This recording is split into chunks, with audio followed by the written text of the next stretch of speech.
हरिओम. लाओत्सेचा ताओबोध. योगदास श्री जयगणेश जोशी यांचे प्रवचन. अध्यात्म भाग 1. आता या ओवीतील अध्यात्म पाहण्याचा प्रयत्न करूयात. लाओत्से सांगतो की सैनिकी रणनीतीची ही सूत्रे आहेत.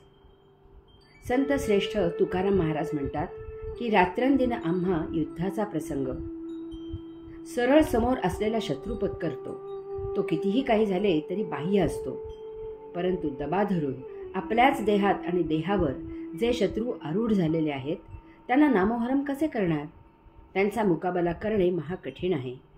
हे आपणच निर्माण केलेले, आपणच धारण केलेले, आपणच पोसत असलेले, आपणच बळ देत असलेले शत्रू आहेत. हे शत्रू आपल्यात इतके समरस झालेले आहेत की त्यांना आपल्यापासून निराळे करणे अशक्य झालेले आहे. एखादा कामावर ठेवलेला नोकर आपल्या घरात इतका सामील व्हावा, समरस व्हावा की तो आपल्याच कुटुंबियांपैकी एक व्हावा, असा काहीसा प्रकार झाला आहे. कारण आपण या शत्रूंना आपल्यापेक्षा भिन्न न मानता आपण ते स्वतःच आहोत असे मानत आहोत. यामुळे हे शत्रू आहेत हेच आपण विसरून गेलो आहोत. त्यांच्याबद्दल शत्रुत्वाची भावना नष्ट झाली आहे. त्यांना काही झाले की ते आपल्यालाच झाले आहे इतकी अशी आपली एकरूपता त्यांच्यात झालेली आहे. उदाहरणार्थ आपले मन. मनात काही आले, मनाला काही वाटले, मनाला काही आकर्षण निर्माण झाले की मन हे आपले नोकर आहे. संवेदना घेणारा तो एक अवयव आहे.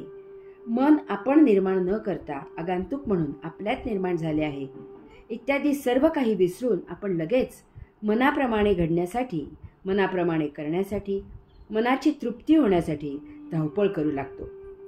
इतकेच नव्हे तर मनाप्रमाणे करून झाले की त्याचे सौख्य आपल्यालाच मिळाले असे समजून आपण खुश होतो, किंवा मनाप्रमाणे झाले नाही की मनाला झालेले दुःख आपल्यालाच झाले आहे असे समजून आपण कष्टी होतो. आपल्यात काम, क्रोध, मोह, मद, मत्सर, माया आणि अहंकार असे 7 रिपू आहेत. हे सर्व आपले शत्रू आहेत. यांच्यामुळे आपण सुखी दुःखी होत असतो, पाप पुण्य करत असतो आणि भौतिक वस्तू जगताच्या भोगांच्या नादी लागतो. हे सर्व भोग या एका जन्मी उपभोगणे अशक्य असते. हे शत्रू इतके कृतघ्न आणि चलाख आहेत की या जन्मी न उपभोगलेले भोग ते देह त्याग करताना अंतरात्म्याला झाकळून ठेवतात. यामुळे अंतरात्मा मुक्त न होता सदा उपभोगांच्या गराड्यात झाकोळलेला राहतो आणि हे संचित भोग संपवण्यासाठी नवीन देह धारण करत सतत जन्म मरणाचे फेरे घेत असतो.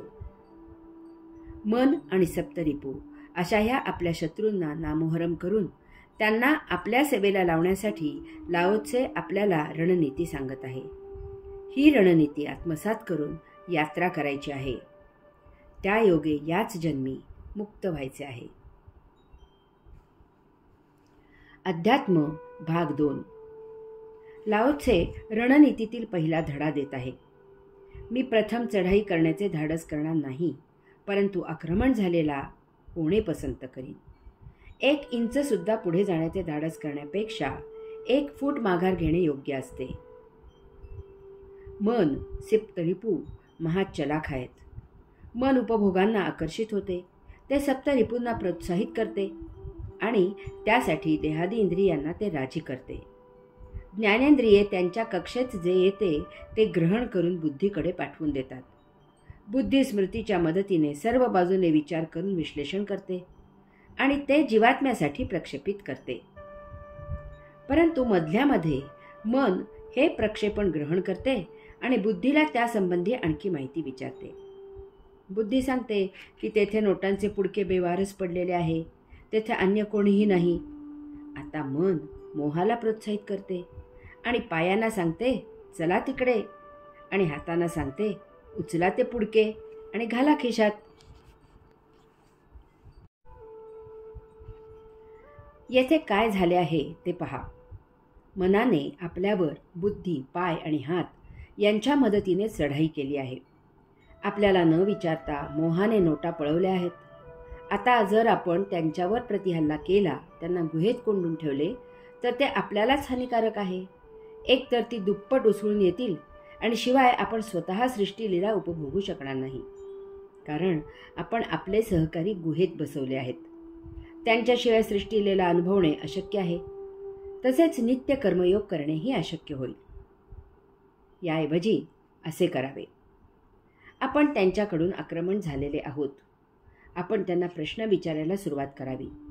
बुद्धीला माहिती विचारावी की हे कृत्य योगिक आहे की अयोगिक. ही चोरी आहे का? आपल्या नोटा कोणी पळवल्या तर आपण काय करू? आपली चोरी पकडली जाण्याची शक्यता आहे का? तसे झाले तर जी बदनामी होईल ती आपल्याला भूषणावह आहे का? असे प्रश्न विचारल्यावर त्याची उत्तरे देताना बुद्धी गांगरून जाईल. हातपाय थरथरू लागतील. मनाला घाम फुटेल आणि मन स्वतःच म्हणेल की त्या नोटा जेथे होत्या तेथे परत ठेवाव्यात.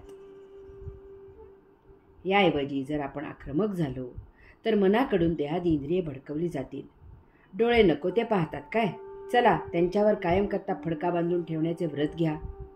मन हाताना म्हणेल फडका वर कर आणि चोरून पहा. कोणी आले तर पुन्हा फडका खाली करा. अशा प्रकारे राजरोस न करता चोरून उपभोग घेणे सुरूच राहील. यात उपभोग आणखी त्वेषाने घेतले जातील किंवा बंडाळी करून आपल्याशी अंतर्गतपणे मनाच्या रणभूमीवर संघर्ष सुरू होईल. त्यामुळे माणूस मनोरुग्ण होतो, चमत्कारिक वागतो, वेडसर होतो. हीच गोष्ट इतर सर्व उपभोग आणि देहादी इंद्रियांच्या बाबत होते. यामुळे अत्यल्प वेळ सुख मिळते, परंतु महादुःखाला प्रदीर्घ काळ सामोरे जावे लागते. यामधून सुधारणा होऊन बाहेर पडायला जन्मचे जन्म जावे लागतात.